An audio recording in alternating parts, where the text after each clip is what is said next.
Thunder Boomer.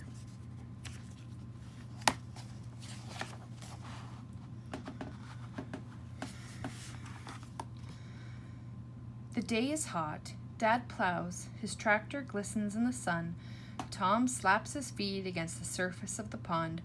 I sprawl in the shade of the chestnut tree. Scooter pants with his tongue hanging out. Mother comes down the path to settle on the dock. I hope this heat breaks soon, she says. We need a thunder boomer.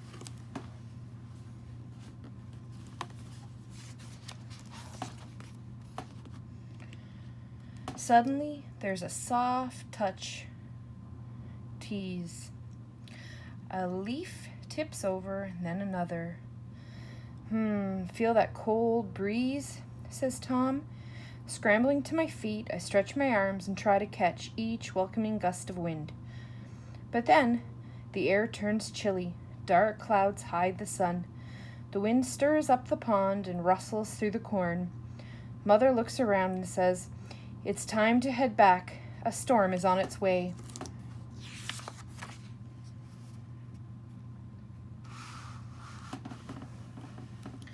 We scurry home across the field. Dad drives the tractor in and slides the barn door shut.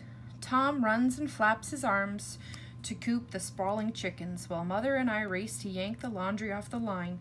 Scooter follows. He wants to play. Jumping high, he snatches something white. "Stop that! Scooter, drop it!" I yell, and for once he listens. Then suddenly a lightning flash, and the wind steals away his prize. "Let it go!" Mother shouts and grabs the laundry basket. Thunder rumbles all around. We run up to the porch, and Tom and Scooter join us. The last one in is Dad. He bounds across the yard just as the clouds crack open. Then, as if someone turned a faucet on, the rain comes gushing down and down and down.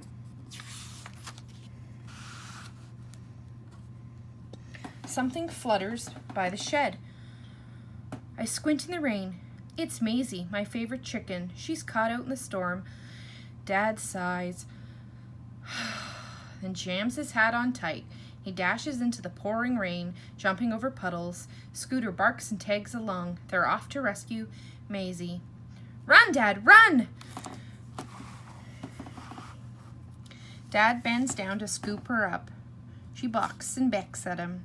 What's wrong? That's not like her at all.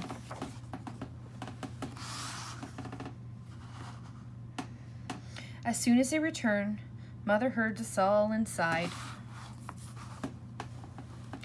Dad is drenched from dragging hat to soggy shoes. He slips and squashes as he carries grumpy Maisie. Scooter claws click-clock until he gets his footing.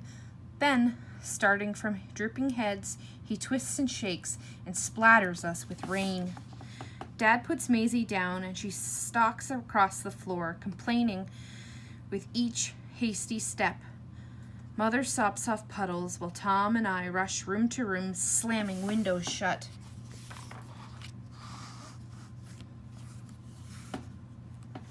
There's another bolt of lightning, and when the thunder follows, it makes the whole house shake. Scooter's scared. He hides his head beneath the couch. But the rest of him won't fit. A thunder boomer's here. Gustling rain pelts the roof. The maple branches bush and whomp against the walls, and then something white goes past the window, through the air. Dad's underwear! Tom and I start laughing, and when we finally stop, we hear a pinging sound. Oh no, Dad mutters. Hail. And he slumps into his chair. Hail could shred the corn's green leaves. It could dent our metal roof. Scooter whines. He doesn't like the sound. I put my arms around him and stroke his shivering side. Shh, it's all right, I tell him. That's just the thunder boomer showing off. Then the hail comes clinking down, ringing harder, louder, and faster.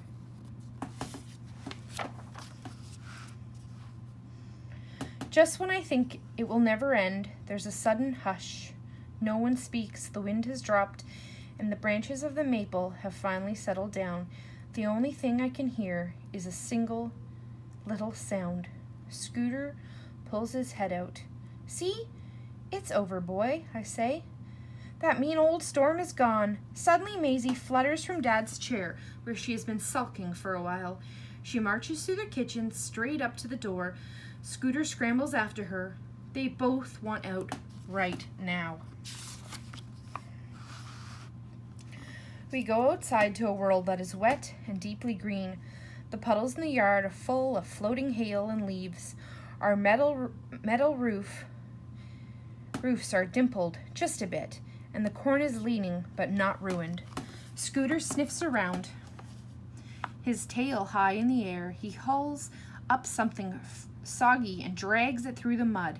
It's Dad's underwear. Dad chases after Scooter. Mom and Tom join in, but I am watching Maisie as she clucks around the shed. She peeks and pokes and bobs her head. What is she searching for? Why has she been so grumpy? Suddenly, she ruffs her feathers. What has she found?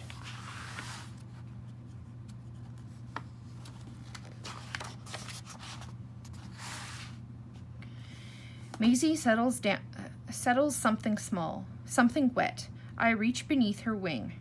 It's a kitten, all soaked and shivering from the storm. I hold him close. I stroke his rain-slicked fur. He licks my thumb and rumbles.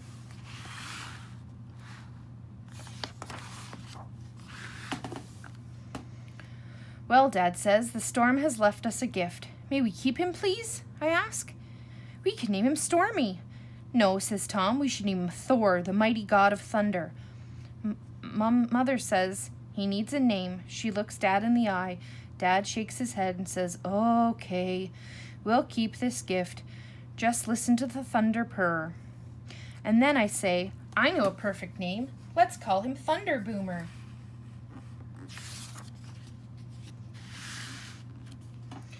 Now the air smells sweet as butter. Everything's washed clean. The puddles have dried up. The clouds have traveled on, and all I hear are quiet evening sounds. The call of owls below the pond, the chuff of toads in Mother's garden, and the low and sleepy rumble of a tired thunder boomer.